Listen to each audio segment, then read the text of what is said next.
Welcome everyone to Living Life as a Coach. And today, this is Dr. Cherie with you on my Living Life as a Coach. I have some of the best MCCs, Master Certified Coaches in the world that I'm interviewing for you to be able to have exposure to them, their story, their process, their insights, their wisdom. And today I'm really honored and delighted to have Nicole Cote with me to be able to share with you her story. So welcome, Nicole. I'm happy to have you on our show today. Thank you for being here with us. Well, thank you, Cherie. Thank you for doing this. And also thank you for having me. It's an honor. Oh, great. Somebody from the Netherlands. Yes. Nicole is a Master Certified Coach, and she is headquartered in the Netherlands, in Holland, for those of you in different locations that aren't familiar. Yeah. So she's an official Dutch person who's going to tell us a little bit about her story and also about some of her defining moments. So, Nicole, first of all, give us a little bit of your background so that people can start tracking with you your own evolution. Yeah. Well, my background is that I have been working in businesses for 15 years as a product manager, account manager, a manager of departments.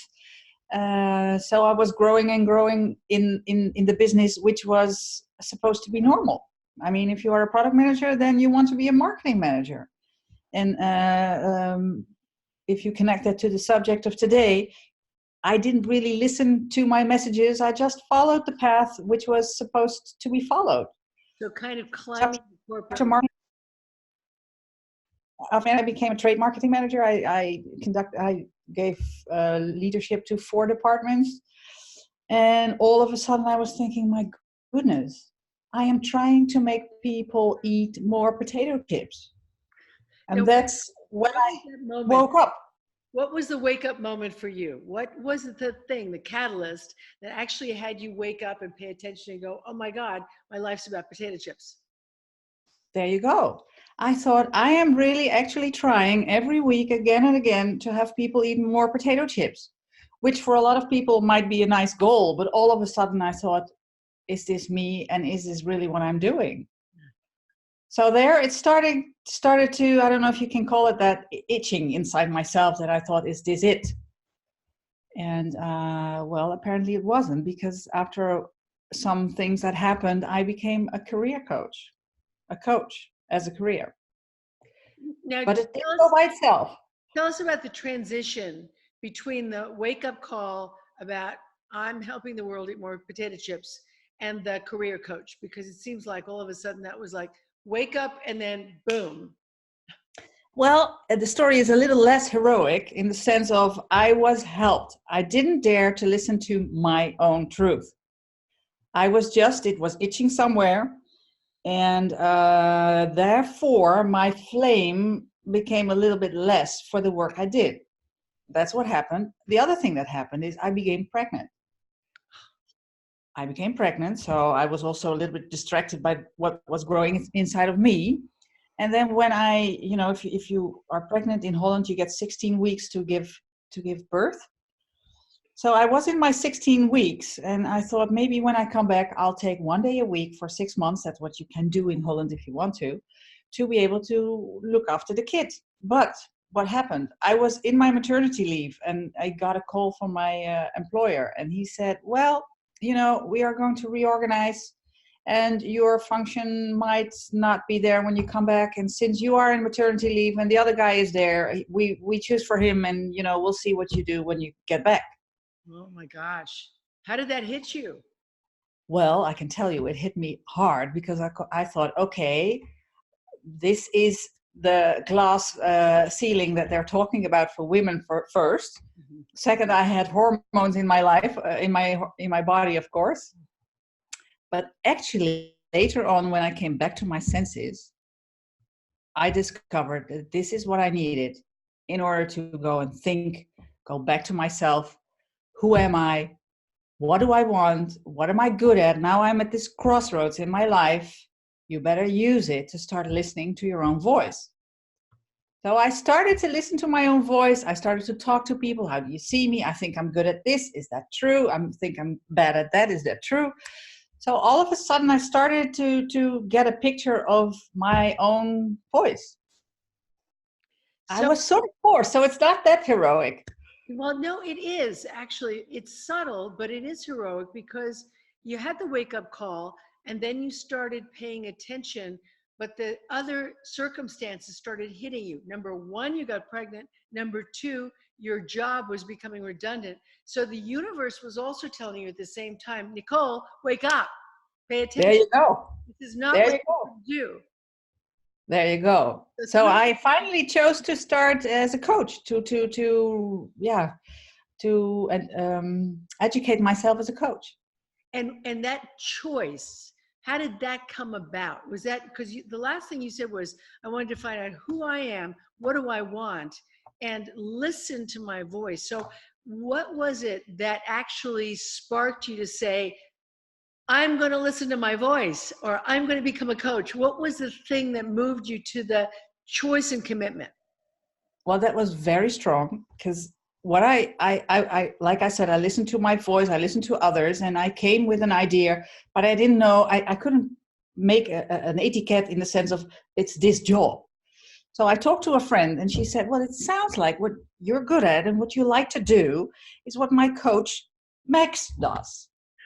So, and we're talking about the year 2000. In Holland, there were not many coaches, maybe 2 or 3, I don't know. So I never heard about the word coach in that way of speaking. So I thought, what do you say his name was? So she said, Max. I said, can I get his phone number? So she gave me his phone number. I called him and I said, can I talk to you? Not because I have a problem, but I want to know what you're doing and what you have to do. Yeah. To do what you do. So I went there. He took the time for me, like about 1 hour, 2 hours. I don't remember. But what I do remember is talking to him. I came out of his office and I thought, this is it. This is what I'm going to do. Now, I knew it. There were no doubts. What was the thing that moved it from this is an interesting idea to this is it? I can only call it the inner knowing. There was no doubt. It was just like my message.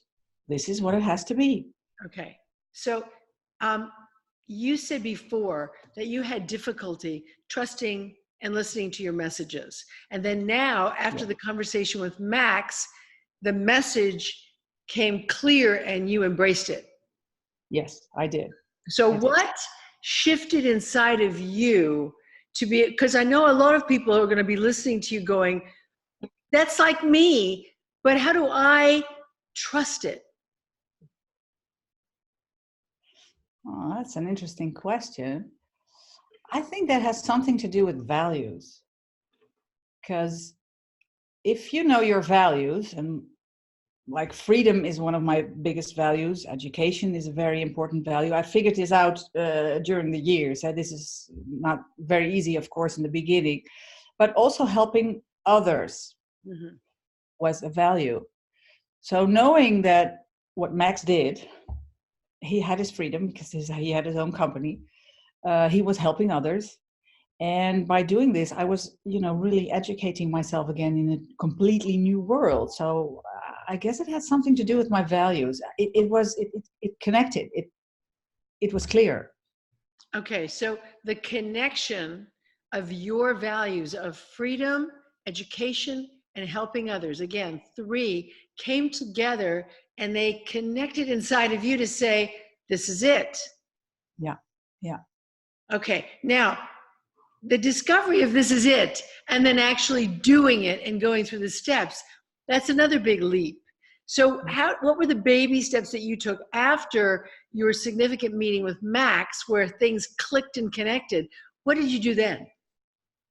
Well, that's also a little bit less heroic in the sense of, there was a company in Holland which advertised that they were going to start a coaching company. So I thought, that's great. There I can solicit and try to get this job. And they were going to educate people as a coach. Oh, how great. That was great. I thought, this is a coincidence. It must be for me. So I went there. And apparently in the session, in the interview, they said, well, Nicole, sorry, we're not going to start this coach company anymore. Oh. Why am I here then? They said, well, you have a rather interesting CV, so maybe you can do something else for us. Well, I shall cut a very long story short. What I did is I tried to fix it for both people. I took the job, but I said, there's one thing you have to do for me. You have to pay my coach education. So while I work for you, I do something for you. You do something for me. You pay my coach education. Right. So we did. I did my first education. I worked there for 6 months. Then I worked somewhere else for 6 months. And now comes the interesting part. Where I worked there, they were going to start a coaching company. I already had my first coaching education in my backpack. So I thought, there's where I can start. And then they offered me the 7 habits of highly effective people. I don't know if you know that. And we had habit 2 is the end in mind. So in the training, we were busy with the end in mind for a person. Like if you're 80 and you look back at your life, what will you have accomplished? What are your big wishes? What's what do you want to do? Yeah. So therefore you do all kinds of exercises. And one of the exercises was that the trainer said, my gosh, people here in this room, we have earned millions of dollars in, how do you say that? In a lottery. Yeah. So we can decide now what we're going to do with these millions of dollars. So please write down on a note stick what you are going to do with this money. So everybody writes like buying a new car, starting my own company, going to the moon. And I wrote, for instance, I want to start my own company. So I had all these Post-its with starting my own company in between. And then he said, oh my gosh, I made a mistake.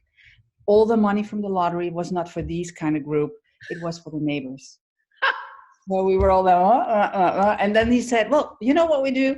We divide the Post-its in 2. Where you do need money for, you put on the left. And where you don't need money for, you put on the right. So be honest now to yourself and tell yourself, do I need money for this big wish or not?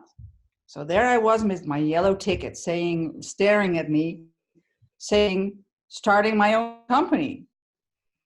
And then I thought, my gosh, I chose the value certainty over the value freedom, while freedom is my most important value. So I was not honest to myself. Okay, so I chose to work for a company, to their coaching company, and I have to be honest to myself. I have to choose for freedom. I don't need money to do that. I can put a sticker on my door and say, I'm a coach. And I'm going to look for customers, and it doesn't cost any money. And that's where my real career started in 2002 as a free coach. But that's when it sounds like you found your, as you call it, your heroism, your heroic moment, when you found the courage to be able to stand on your feet and to be able to say, this is who I am, this is what I'm doing, and to take that leap into the unknown. There you go. And that's a very good summary, because you pick one word which is very, very important, and that's the word courage.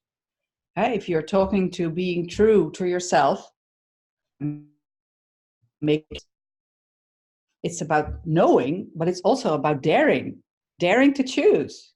Yeah, and the thing is, for you to be able to pursue your value of freedom, you had to have the courage to do it. Yes. And the courage to embrace the consequences. Yeah. And the consequences is what people say to you. What, did you give up a career like this? What, you gave up that salary to now have nothing? You know, you cope with remarks of other people, your parents, your friends, your environment, but you embrace the consequences of it, because you say, this is it, this is my path. Yeah, actually you embrace the consequences. Yes. And the giving up part, you really get back to the values. You see, because what you're saying is that your value of your freedom and education and helping others was more important than security, stability, and certainty. There you go. Yeah.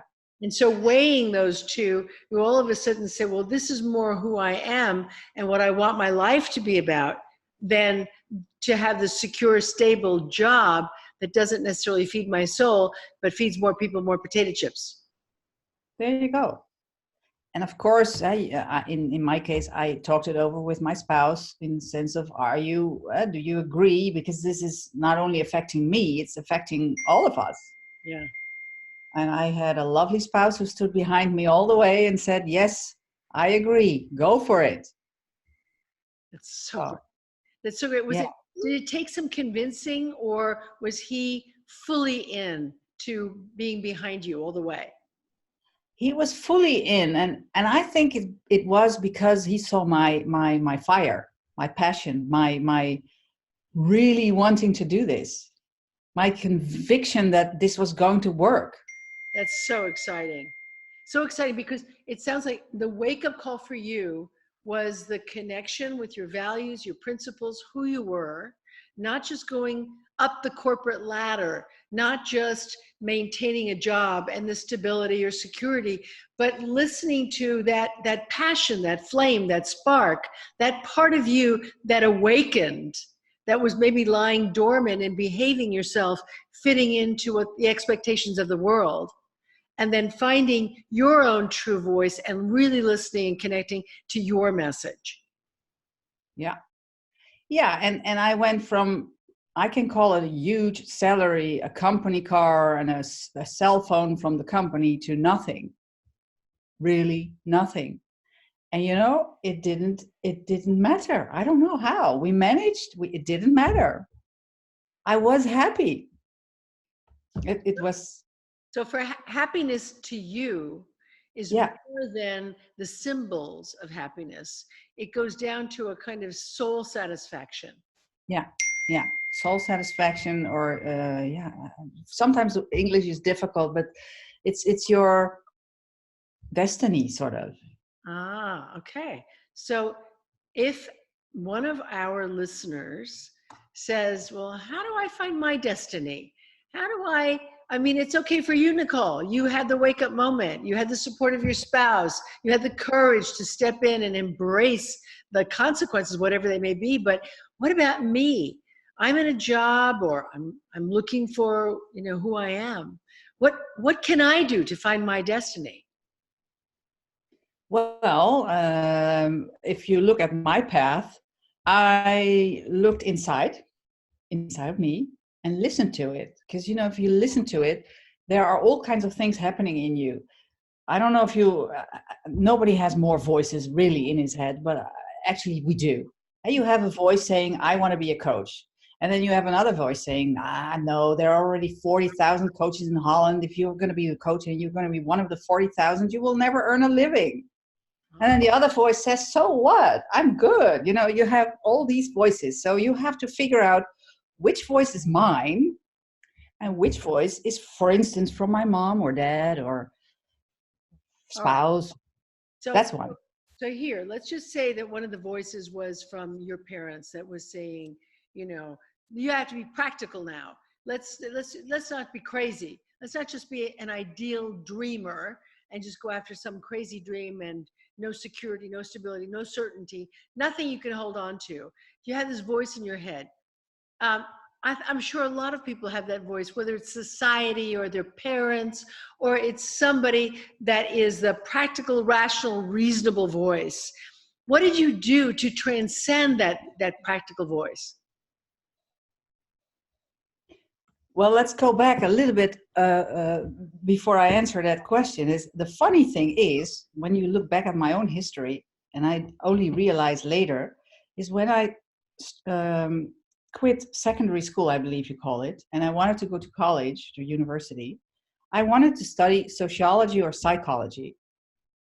Now that's already with the end in mind, working with people, helping people. But my dad said, no, there's no future in that.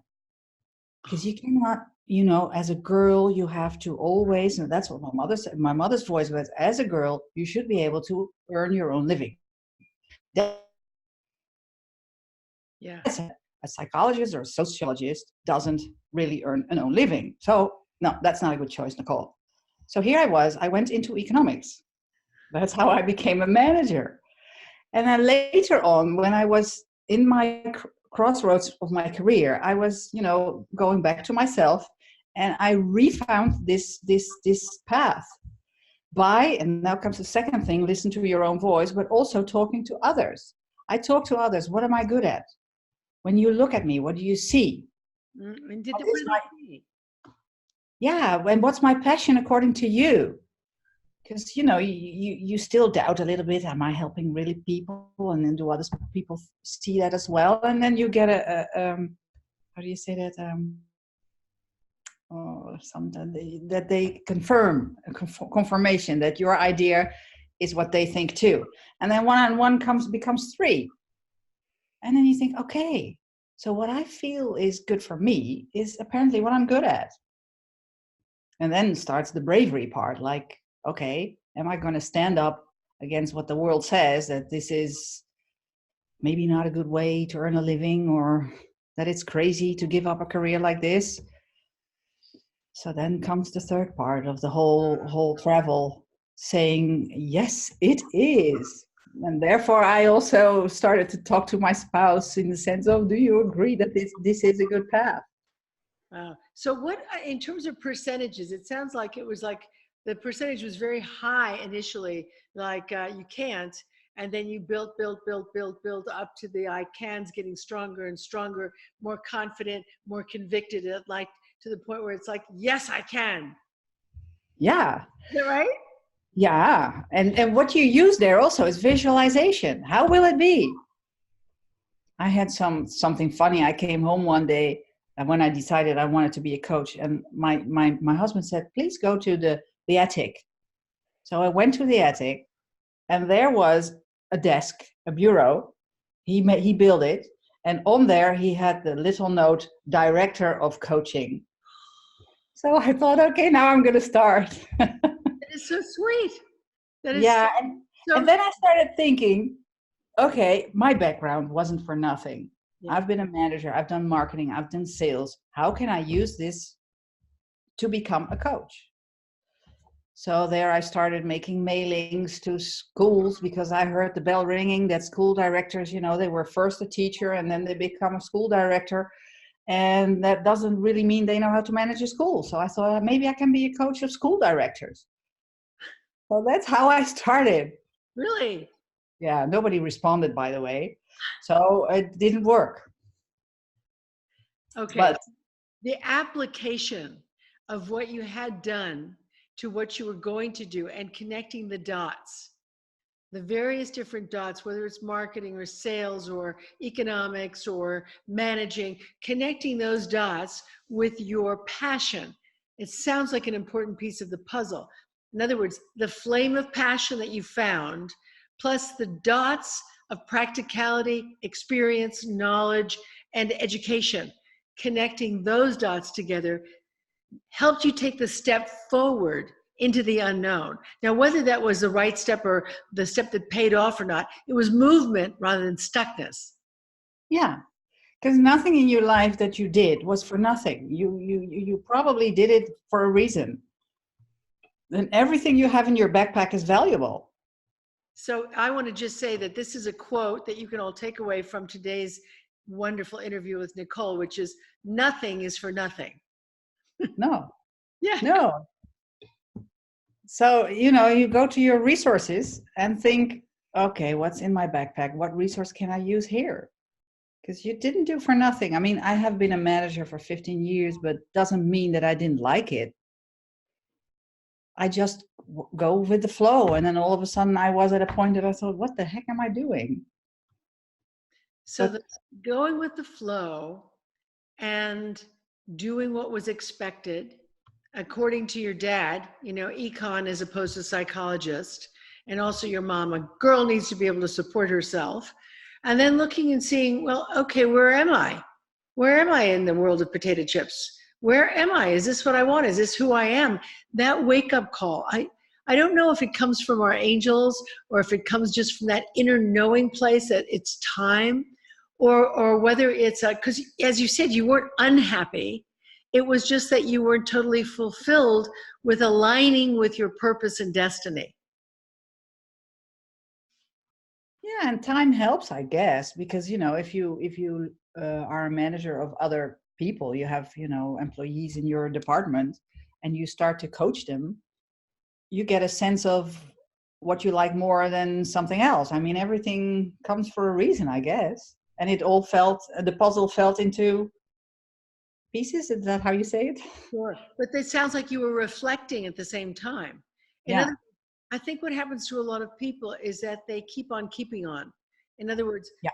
their life is full, maybe even overwhelming, and they're in the job, and they're doing the job, they're doing family, they're doing transportation, they're taking care of their bodies, they're trying to keep up, stay above water, not drowning, and there's no time for reflection.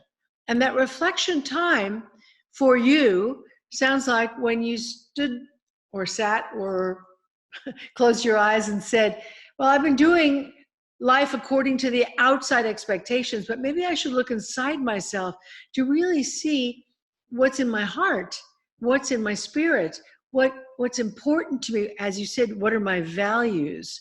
And connect with them as opposed to aligning with other people's expectations of me. As you say something very important, Cherie, the reflection is very important. I told you that values for me are important, so I have my top 5. And then later on, I realized, okay, having a top 5 is not enough. I mean, if you don't stand still sometimes in a year and reflect, then you can have your 5 values, but it doesn't mean anything. So sometimes, like 2-3 times a year, some people do it at the 1st of January, you take a moment and reflect, is my ladder still against the right wall? Love that. Love that. I know that's not original, but I just want to point it out. If you like this, listen to what Nicole is saying. Is my ladder against the right wall? The one that I'm climbing, am I climbing on a wall that I want to get to the top? Does it matter to me? Or am I climbing the wall of potato chips? Yeah, there you go. So what I did is I had my 5 values and I added a 6th word because I have I have this written down as well. And the 6th word was reflection. Oh, I take my moments 2 or 3 times a year in order to reflect if it's all still going the way I want it to go. mm.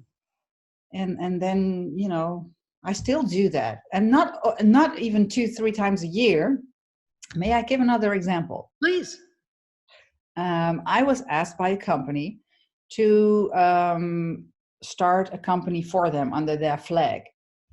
And it was quite a big company. So what happened was I was flattered. The ego jumped up and down and saying, wow. So they asked me to write a business plan. And I said, I will. Thank you very much. So I was there with this work of writing a business plan. And for some reason, I couldn't write it. And I thought, what's happening to me? I've written so many plans in my business life. How come I cannot write a business plan now? So that's where the word reflection came in. I took my 5 values and I thought, my goodness, freedom. If I am going to start a company for them and I'm going to write a business plan for it, and I will be the director of this sub firm for this big company, then I will have to go to the office every day. Then I'll have to take responsibility and have to do double-digit growth every year. And I thought, no, this is not me, because freedom is my most important value. And because of reflecting and looking at my 5 values, I knew this is not for me. And now I come back to bravery. When you know that this is not for me, at that moment you can say with full conviction, no. So I told the company, I'm sorry, I cannot do it. And the reason is, and I explained them. And then they had to laugh and they said, but you don't have to come to the office every day. You can work out of home. I said, no, sorry, this is me. Freedom is my biggest value. This is not for me. I'm sorry. And we talked and we talked and we finally came to a win-win conclusion. And they said, okay, if you want to write the business plan for us, then you will be our preferred supplier as an independent. I said, that is a very good solution. And all of a sudden I could write the business plan just like that. It was ready in a week.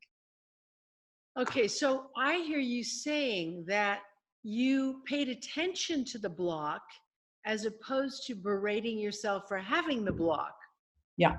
In other Yeah. words, the block was, as you say, not there for nothing.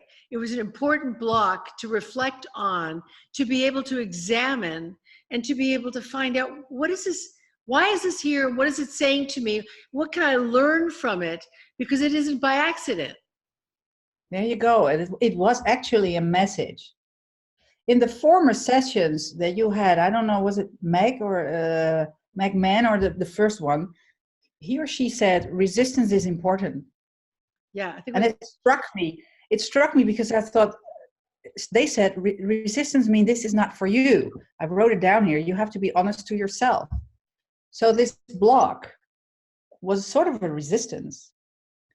And it can be And I think so many for of nothing, for a reason. And then so many of our listeners would be paying attention and going, yeah, but if I can't get myself to get out of bed, if I can't get myself to go to my job, if I can't get myself to, what am I supposed to do? Sit in the middle of my living room in lotus position and close my eyes and wait for the message to come? Because it seems like you're so self-aware, Nicole. You're so ready to take those reflective moments and dive in. And in that moment, to be able to sort out, okay, back to freedom. That is my value. That's what's important to me. I know that about myself. If I take this job, is it going to allow me to honor my value of freedom, or is it going to restrict me and put me in a cage? And your reflection, because you're so self-aware, I think is, it's inspiring. But I want us to be able to help build that bridge for our listeners, our viewers who are saying, yeah, but what about me? I mean, when I'm resistant, I don't want to get out of bed. I don't want to do anything. I just want to sit in bed and maybe eat ice cream or potato chips. I don't want to do anything. How do I trust? How do I believe that I really do know the answers? Well, first of all, is talk. Talk to other people or a coach. Okay. And ask them to mirror you. Ask them to summarize what they hear, what they see, if it's congruent, what you tell and what you reflect with your face. Because you cannot figure this out most of the time all by yourself. The values I got in the 7 Habits training, with a special exercise, I realized, hey, this is not me. So it happens over the years, and you become more and more conscious about yourself because you get to know yourself more and more and more. And that's by doing these courses, talking to people, having a coach, reading books. I read your books about if life is a game, these are the rules. I believe it was that book, because I read more of you, which explained the difference between have to or want to. I read many books, but sometimes that sticks. And this one with me sticked. If you have to do something, you always lose something too. Right? If you have to lose weight, you also have to eat less, so you lose something. But if you really want something, and that really stuck to me, then you get something more out of it. Right? So it sounds again like outside, inside. The have to is from the outside, and the want to is coming from the inside. Yeah, and my message is like, talk to people, read books, do a course, have a coach, because you cannot all do this by yourself. Sometimes it's too difficult to dig in what is it that prevents me from doing this. So it sounds like baby steps. Yes. In other words, if picking up a book is going to be the first step, and it's maybe a, 10, 15-year-old book, and you pick it up and you say, this is my step, and you read it and you see, does it resonate? Does it speak to you? Does it activate, connect? Does it spark something? Does it make you feel uncomfortable or inspired? But does it make you feel something that allows you to connect with yourself? Yeah. Like the post-it exercise gave me a huge paradigm shift. I didn't do that by myself. It was, facilitated by a trainer. Yeah. But and nobody had this with this stupid exercise. I only had this with this exercise, but it just was obviously my exercise. So you need others, and it's a process with baby steps over time. Okay, so your post-it exercise was you being in the right place at the right time with the right exercise, with the right facilitator, and everything lined up. Yeah. So to be a catalyst for life to line up for you, it could be a book, or it could be a coach, or it could be some time in reflection, or it could be a conversation with your friend or spouse, or talking to someone. It could be a lot of different things, but it means you're doing something rather than nothing. There you go. Because becoming a coach, I talked to my friend and she said, contact Max. If I wouldn't have talked to my friend about it, I would have never been to Max, and maybe it would have taken 5 more years before I got the message to become a coach. Who knows? All right, so the step was talk to my friend. A safe step, a trusted friend, someone you felt safe enough, emotionally safe with, that you could to tell your story and say, this is where I am, without the concern that that friend was going to judge you or think less of you for not being on top of everything. Yeah, what comes into my mind now is that if it would have been the case, it wouldn't have been my friend. Is that strange? No, but it was that one baby step of talk to your friend. And then that friend said, well, then there's Max. So that was your second baby step. Talk to friend, talk to Max. After the conversation with Max, something became illuminated. And then there was the next step. Yeah. The next step is, there was this job where they said, no, we're not going to start a coach company anymore. I could have said, okay, thank you, bye. But then I think again, okay, what can I make out of this? Can I make something out of this? Because, you never know. Yeah. It's maybe a little bit of opportunism. Well, also resourcefulness. Yes, yeah. You're looking, it's what is in my circle of influence now? Yes, exactly. I'm sitting here, this is the situation. I can be a victim in the sense of, shoot, what's happening to me now? I'm here for nothing. Or I can think, okay, if this is the situation, what is in my circle of influence now? Yeah, so it's turning that potential victim of, gosh, I got here and it's not paying off. It's not the lottery. It's not giving me the job description, the business card, and all the perks. It's that victim place, but you flipping it into victorious. Yeah. And you become the owner of the situation, sort of, because it takes 2 to tango, of course. But I'm not the victim in the session at that moment. Yeah. That's true. So that's victorious is a nice word. So it sounds like the baby steps are important to pay attention to, because I think what happens to a lot of people is that they sit and they think, okay, I just want it all to land. I want it all to arrive. I want to know, like for me, when I was in that moment of asking, I want a message. I want to know. I wanted God to give me a job description, a business card, and clear direction. It's like, come on, give it to me now. I'm ready. But it didn't come like that. It came in baby steps. And the way you outline the baby steps, it's called trust the baby steps. Trust the baby messages. Trust the inner knowing.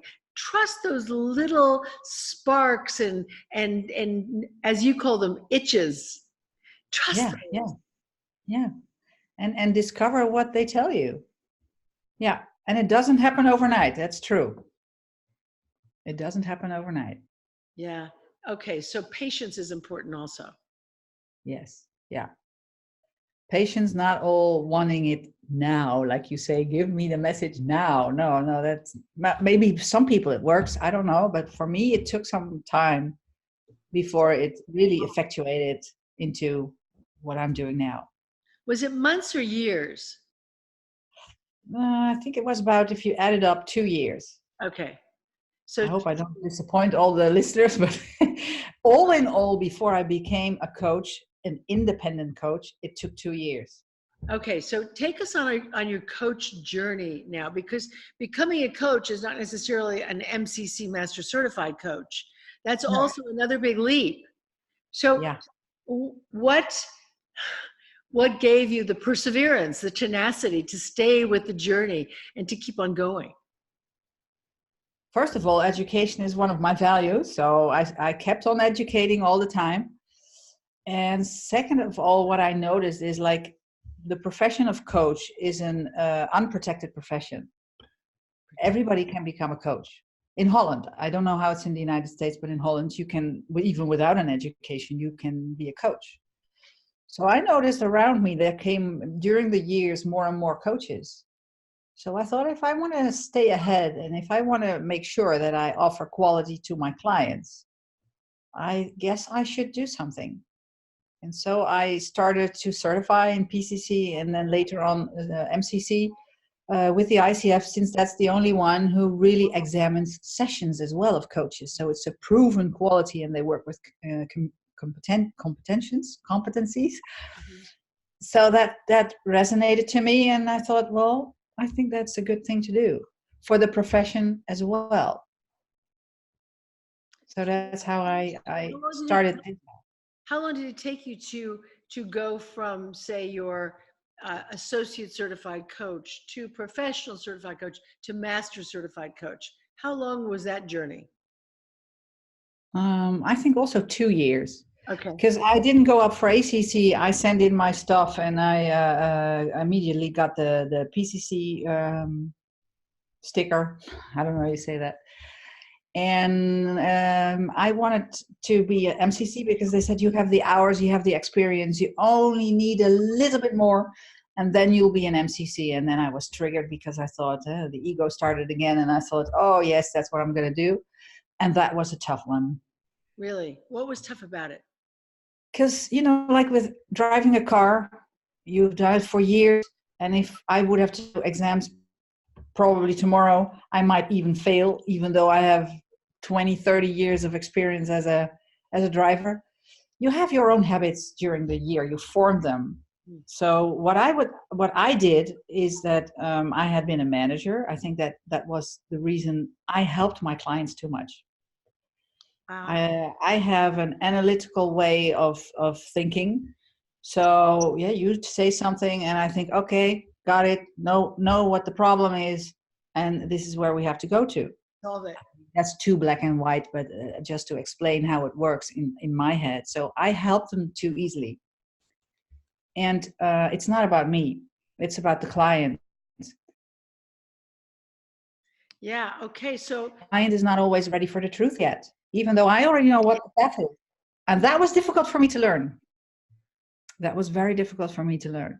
All right. So now what you're talking to is the people who are listening, who are the problem solvers, who like to fix things, the consultants, the mentors, the people who want to know and tell because they've got it figured out. And I'm the expert. And what you said is maybe the client isn't ready yet.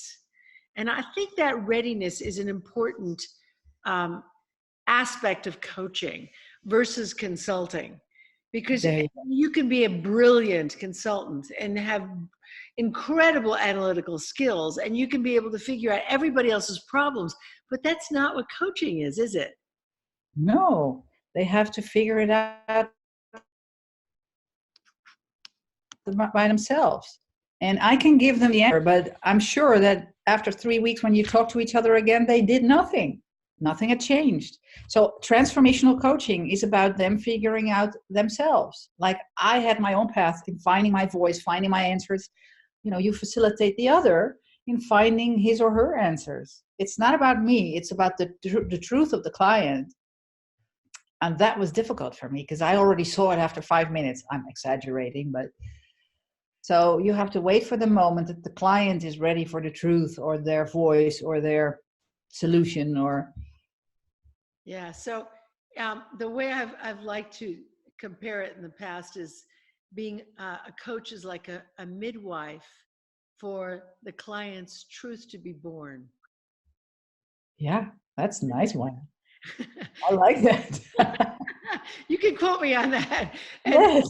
And the process is, rather than using forceps and dragging it out, but being patient and waiting for the right moment for them to really be prepared to birth their truth and Yeah. to be witness to that moment.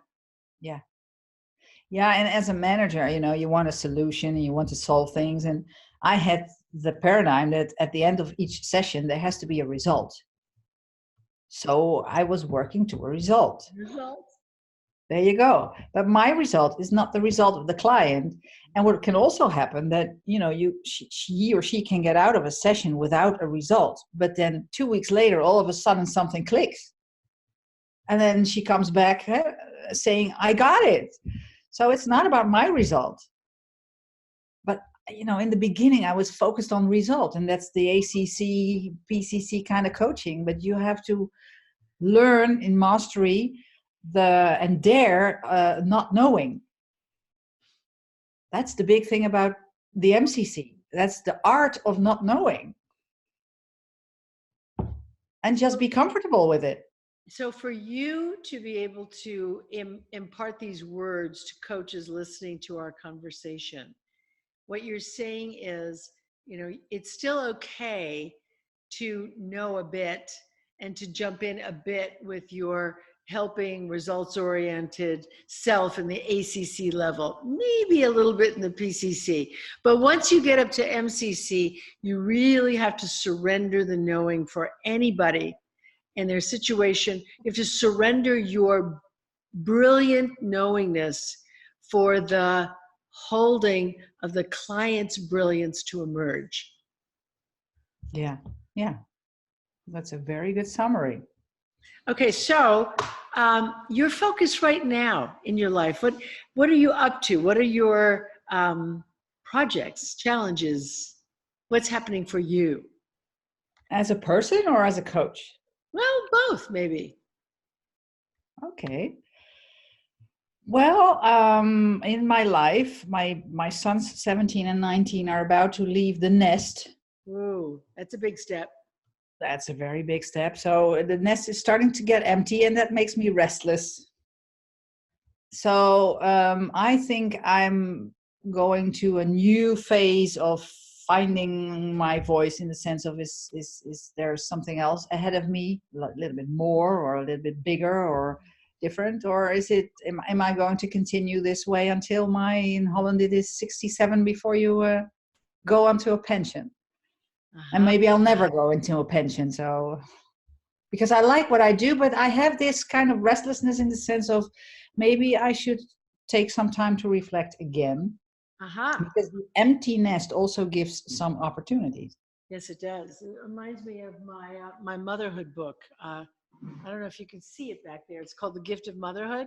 Yeah. And that book was born when my daughter was literally turning 18. So right between 17 and 19. And there's a chapter number 9, which is There's No Such Thing as a Perfect Mother. And in that chapter, I write, I include the letter I wrote to my daughter when she was turning 18, and I was feeling that restless feeling that you're feeling, or something similar. And I couldn't quite put my finger on it because cognitively I knew that this day would come. I mean, I'm fairly good at math, and I knew that she would be graduating and moving on, and I knew that she would be leaving the nest. I mean, I understood all of that.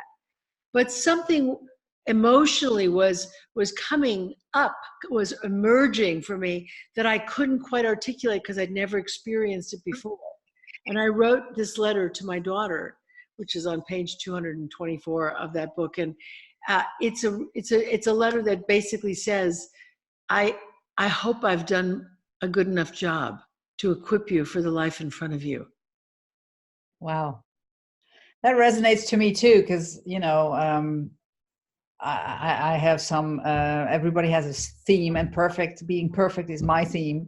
And there is no such thing as a perfect mother. So that resonates. I got to read that because I know I made mistakes. And it's very nice to realize that you did your best to, say, hey, you're 18 now. This is the world. I hope you have enough in your backpack to make the travel by yourself. Exactly. And maybe there's a process for you, a post-it process about honoring what you have done right and celebrating all the effective things that you as a mom have done to be able to prepare these boys for the life ahead of them. Because, I mean, when you look at it, it's physically prepare them, emotionally prepare them, intellectually, interpersonally, financially, the mindset, being willing to deal with change and changing circumstances and reflection, all the things we've been talking about somehow seeping into the fabric of their life without it becoming, like, oh, mom, come on, not one of those coaching sessions again, mom. So there may be a reflective moment for you to be able to go back and examine your values of freedom and education and helping people. And this next chapter for you, whether it's with a coach or with a book or whatever, because we all have these transitions. And I think that that's what's really important, is that rather than in the last century and back to the 50s when people would say, huisje boompje beestje, as they say in Holland, you Yes. get your education and you get your job and you get your spouse, you have your kids, and boom, that's it. Take the picture, everybody's happy, it's done. But there's no more growing. And No. your growth mindset is so important to your life, your vitality, your flame, your sparks, that I think that everybody can look and see that you haven't said, that's it. I'm a coach and a mom and a wife and I do the things that I do and it's done. No, it's a constantly evolving process that's emerging into you becoming the very best you every day, every month, every year, not just fixed, but constantly evolving. Yeah, and there you're so right. It's evolving. And giving an example about the stage where I'm in now, freedom when you're a mom of two small kids is something completely different than my value of freedom with kids who leave the nest. Yeah. It gives new possibilities. So it's evolving. It's every time in a new situation, freedom is something different.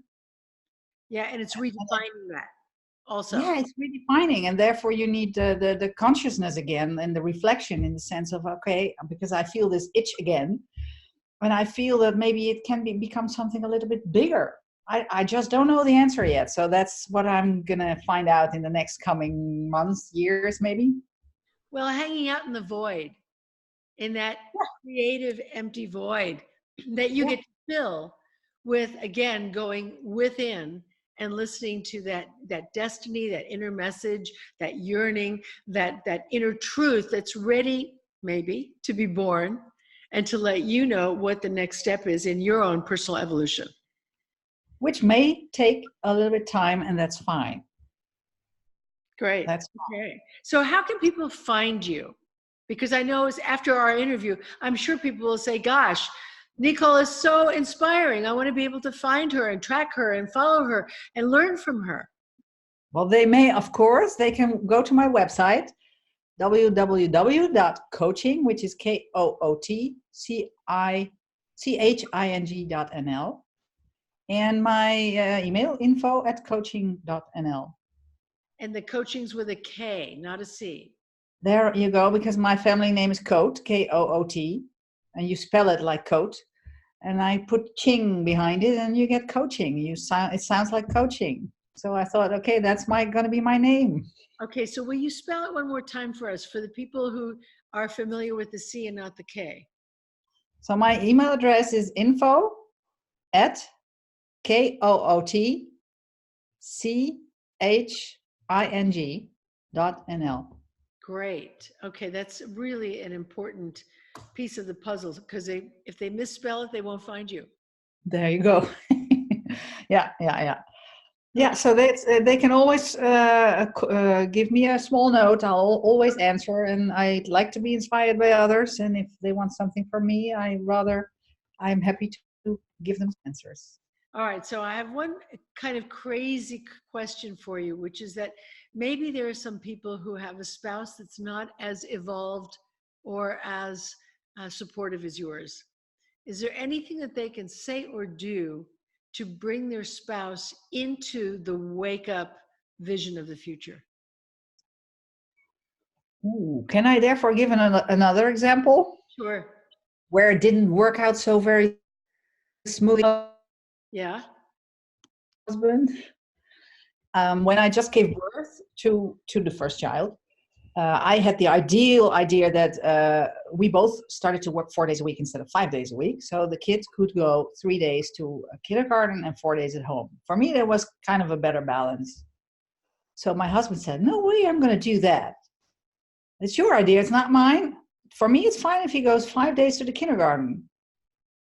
And I felt like, my goodness, you don't want to work with it. And it's our son and it's better for him. And I felt like a victim. I was angry. I blamed him because a victim blames others. And all of a sudden I thought, okay, it shifted in my head. And I thought, okay, let's be honest. I think it's important that he goes only 3 or 4 days to the kindergarten instead of 5. It's my idea, my values. I cannot impose my values on him. So if I want this and if I think it's important, I have to take responsibility and try to make it happen. So I started to act on my own, making this work. And my husband saw that. He saw that I found somebody to take care of the kid, which was at the other end of the street, and it was kind of a home situation. And he saw me finding a job for 4 days, and all of a sudden he said, "Okay, Nicole, listen. If it's really important to you, and sometimes you get stuck with a day or two, then ask me, and then I'll take the day off." And I thought, aha! So all of a sudden now it's possible because I wasn't the victim anymore, blaming him. I just took responsibility. So coming back to your question, if your spouse is not celebrating when you say I start for myself, just start doing little things, showing him that or her that you're serious, and then who knows what happens. So Don't blame, take responsibility. take responsibility, stop blaming, don't be the victim. Take action, be Yes. resourceful, get out of stuckness, and listen to your inner yearnings and messages and be true to yourself no matter what. Yeah. Great. Even if it takes time. Yeah, it does take time. Thank you so much for being a part of our Living Life as a Coach. You're an inspiration, a wonderful example, and thank you for doing the work you do in the world and for making such a difference.